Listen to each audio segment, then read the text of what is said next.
Hello cả nhà, hôm nay chúng ta chiến phần storytelling phrases. Tại sao phần này quan trọng? Basically, như cái structure của mình thì mọi người sẽ cần phải kể hai câu chuyện. Và đây là những cái phrases giúp mọi người có thể kể chuyện nghe nó kiểu bản xứ hơn và of course nó sẽ điểm cao hơn. Và cũng sẽ có những cái structures nó giúp mọi người có thể nói nó kiểu chi tiết hơn về mọi thứ và nó dài hơn. Nhiều bạn bảo trời ơi em không nói được dài, không nói được hết 2 phút. Tại sao? Mọi người chỉ có kể theo kiểu là liệt kê ấy, không đi sâu vào, không điểm cao đúng không? Kiểu so I woke up at 6 in the morning and then I had breakfast at about 7, xong rồi mình kể I went to work at 8. Mình kể như vậy 5-6 câu hết thường ngày rồi đúng không? Nhưng nếu bạn nào tốt hơn có thể nói chi tiết hơn rất là nhiều. So I woke up at about 6 in the morning and then when I was like watching this video, my wife actually called me and she told me that she needed to go to this place and she wanted me to drive her there. Mình nói về mỗi cái điểm đấy đúng không? And then I dropped her off and then I had breakfast at about cái gì đó đúng không? So when I was eating breakfast, cái gì đó xảy ra. Trời ơi mọi người kể như vậy còn lâu nó mới hết, nói thoải mái luôn. Nên ấy, cái vũ khí tối tân nhất mọi người có thể trang bị cho bản thân vào trong cái phần speaking part 2 đấy chính là dùng quá khứ tiếp diễn. Tại vì nó giúp mình nói rất chi tiết vào một điểm trong quá khứ đúng không? Mọi người nói 5 cái điểm trong quá khứ như vậy là hết xử về 2 phút rồi đúng không? Không cần phải lo về cái việc uh, nói có hết 2 phút không, kiểu gì nói được hết 2 phút, đi chi tiết vào một điểm. Ok, mọi người nhớ dùng past continuous. Và mọi người có thể xem lại cái videos mà mình làm về cái phần tenses ấy, important tenses ở trong phần grammar, mình nói rất kỹ về cái phần này. Và mọi người đương nhiên cũng có thể sử dụng before after các thứ để mình nói về cái kiểu thứ tự xảy ra của các sự kiện đúng không? Before cái gì đó, after cái gì đó. Và after which đúng không? So I went to the park, after which I saw this one guy who looked exactly like Centipede. And then I thought to myself that it was actually him. So I went back to double check on him and it turned out that it was actually Centipede in the flesh. Đúng không? Mình sẽ ngồi xem nó kiểu đấy rất là ngon ấy, mà đi rất là sâu vào các vấn đề. Ok? Hoặc là tiếp theo, if it wasn't for cái gì đó I would have cái gì đó, tức là nếu mà không nhờ ai đó thì mình đã như nào rồi. Thì cái này nó rất là hay ở khi nói trong quá khứ, bởi vì trong quá khứ ấy, nhiều khi mọi người sẽ phải dùng từ loại ba đúng không? Tức là những cái thì quan trọng trong quá khứ mình hay dùng là quá khứ đơn này, quá khứ tiếp diễn này, quá khứ hoàn thành này, hiện tại hoàn thành này, hiện tại hoàn thành tiếp diễn này, và thêm vào đấy nữa đây chính là câu điều kiện loại 3 để mình nói về những thứ trong quá khứ, hoặc là mình dùng cái đuôi điều kiện loại 3 để mình nói về những thứ mình regret đúng không? Mọi người có thể xem các cái video về grammar, mình đã nói phần này rất là kỹ rồi. Thì ví dụ như sau, if it wasn't for my wife I would have lost my phone đúng không? Nếu không có vợ mình thì mình đã mất cái phone rồi.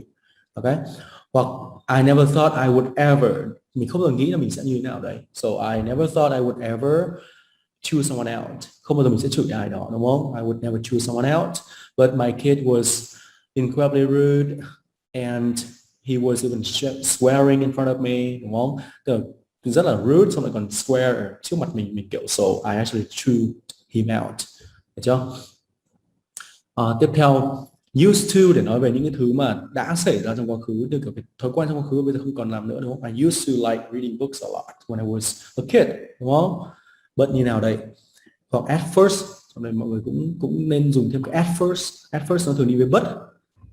Đấy, mình quên một chỗ đây. At first và nó thường đi với but, tức là đầu tiên thì cái gì đó nhưng mà về sau thì như thế nào đúng không? At first I thought that English was very difficult to learn, but later on I found out that it was not that difficult and it is incredibly interesting to learn. Okay. Tiếp theo, at that point, được chưa? Tại thời điểm đó thì như nào? So at that point I didn't like English at all, đúng không? At that point I was a terrible student, kiểu kiểu thế. But around that time I found out that cái gì đó, đúng không? Around that time my English teacher was trying to get everyone talking in the class, cái gì đó. Nó kể ra trong vào cái khoảng đấy thì có gì nó xảy ra, đúng không? Around that time there was this big building being constructed near my house and it was incredibly noisy, đúng không? Around that time. Rất là dễ dùng. Hoặc kiểu not long afterwards, không lâu sau thì, đúng không? Not long afterwards, I decided to file a complaint because it was too noisy, đúng không? Mình file mọi người biết file a complaint có nghĩa là mình formally complain về vấn đề gì đó. Hoặc là I hated it when, đúng không? Mình rất là ghét khi cái gì đó, ví dụ như kiểu mình bị làm sao đấy xong mọi người kiểu pity mình á, kiểu làm cho mình cảm thấy rất là đáng thương, rất là ghét đúng không? So I hated it when people treated me like I was some broken item. It was either their sympathy or pity, but I don't like, either one, kiểu kiểu như vậy. Hoặc I loved it when cái gì đó, đúng không? Mình rất là thích khi mà ai đó làm gì. I loved it when she talked about how Ho Chi Minh actually went abroad to seek a way to free his countrymen hoặc là his people, đúng không? Hoặc one night the other day, later that day. Ở trong đây one night, một cái tối nào đó, một hôm nào đấy, đúng không? One day hoặc kiểu one night. I kind of got a call from ai đó, đúng không? And he told me that we needed to talk. Mọi người kể câu chuyện ra thôi, đúng không? One night. Hoặc là the other day, cái ngày hôm nọ thì, đúng không? The other day I went to this salon and I wanted to have a haircut, but the owner actually told me that his store or like his salon wasn't really working anymore because of the COVID-19, kiểu, đúng không? Mình sẽ chạm phần đấy vào. Hoặc later that day I decided to cut my hair on my own, and it was a terrible decision because my hair turned out to be so ugly, like it was gross. Okay, rất là kinh khủng. Okay, tiếp theo, it got to the point where, đúng không, nó đến tận cái mức mà như kiểu I was so angry and it got to the point where I almost lost it, so I actually threw him out, đúng không? Thì tức là nó đến cái mức mà như kiểu mình tí thì mất kiểm soát ấy, và mình chửi nó điên đảo luôn, đúng không? Hoặc as soon as điều gì nó xảy ra thì cái gì nó xảy ra. So as soon as he told me that he didn't want to be my partner anymore, I decided that I would just go at it on my own, kiểu kiểu thế, tự mình làm luôn, không cần phải partner với gì cả. Tiếp theo, unfortunately, đúng không? Đây là nói theo kiểu fronting, tức là mình đưa cái trạng từ lên trước để và nó rất là advanced, bởi vì cái trình độ bình thường mình sẽ nói đến đâu mình cứ nói đến đấy, đúng không? Go with the flow. Nhưng mà với những người có thể fronting như này á, thì actually người ta biết đằng sau người ta sẽ nói cái gì và nó thể hiện trình độ khá là nhiều. Ok, kiểu unfortunately hoặc fortunately, đúng không? Luckily, interestingly enough, trong bài lần 19 thì mình nói từ strangely enough, đúng không? Nothing immediately came to mind.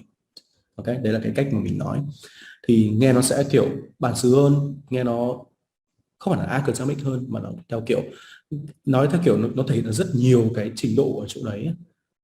Hoặc kiểu I thought to myself that, cái này rất là công dụng, đúng không? Kiểu so I thought to myself that it was so going to be, but it turned out that it wasn't him, it was just some doppelganger of his. Okay, hoặc là it was crazy how cái gì đó, it was crazy how cái gì đó happened, đúng không? Hoặc it was crazy how ai đó làm gì đó, so it was crazy how identical they look, đúng không? Hoặc là it was crazy how she actually reacted to the situation, kiểu kiểu như vậy. Hoặc là bao nhiêu ngày, bao nhiêu tháng, bao nhiêu giờ into cái gì đó, tức là cái đấy xảy ra được bao nhiêu lâu, đúng không? Như kiểu 2 months into my relationship, I realized that like she was my other half, and we decided to get married, đúng không? 2 tháng, khi mà như kiểu yêu nhau được 2 tháng thì mình thấy cô ấy chắc chắn là một nửa còn lại của mình thôi, và mình get married. Anyway, anyhow, thì để mình quay lại những cái vấn đề mình đang nói, chẳng may mình đi lạc đi, cái này mình nói rồi, đúng không? Anyway, anyhow, hoặc là by the way, mình cũng để quay trở lại nói về cái vấn đề mà mình nói thêm cái thứ gì khác, không phải là quay trở lại, mình đã cái là mình bổ sung thêm cái gì mà người ta nên nghe, đúng không? Kiểu by the way, she also felt the same, so we celebrated our wedding like not long afterwards, kiểu kiểu thế.